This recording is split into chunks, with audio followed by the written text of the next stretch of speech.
5 seconds. I must apologize to this House for not being able to attend this debate in person. We have sometimes to attend to the business of two houses, and when something is before the two houses simultaneously, it adds to the difficulty.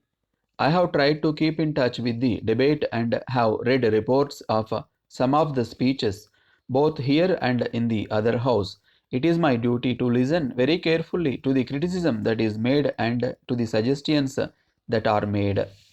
The public and the press have criticized the President's address as a mere repetition of the policies of the government. It gives or purports to give a broad survey of foreign and domestic affairs.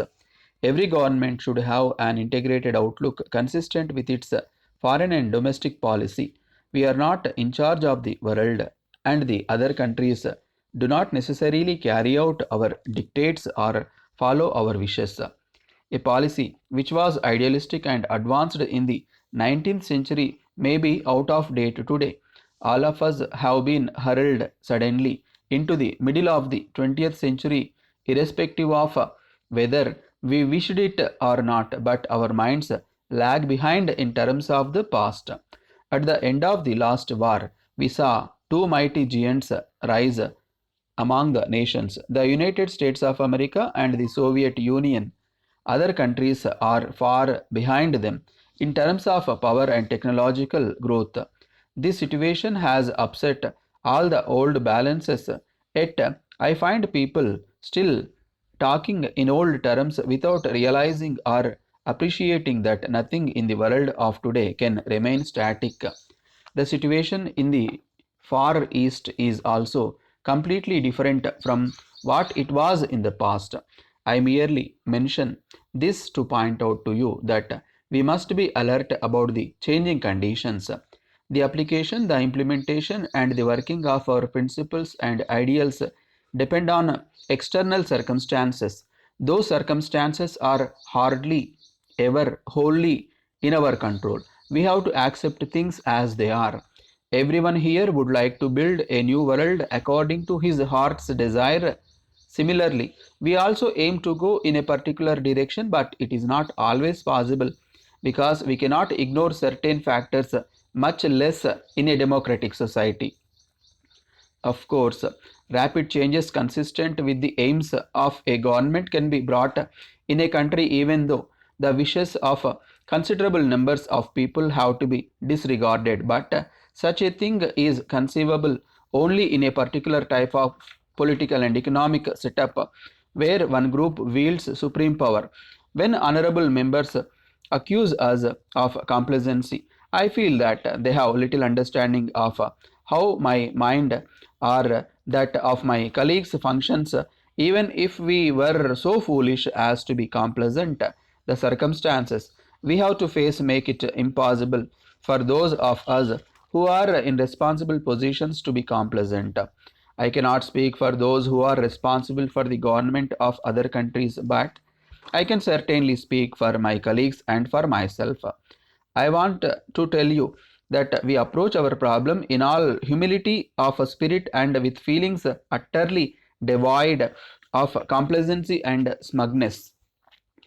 We feel that, however small we might be as men, our problems and those of the world are big. We must approach them with all the wisdom we possess and with such experience as we have.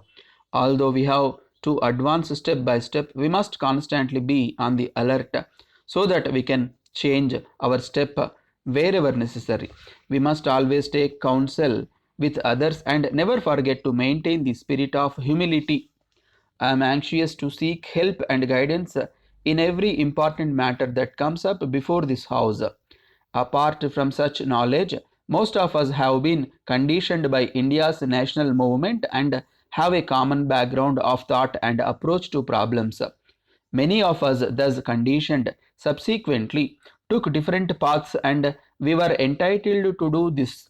Our understanding of problems is necessarily influenced by our background, which we have to adapt to new conditions.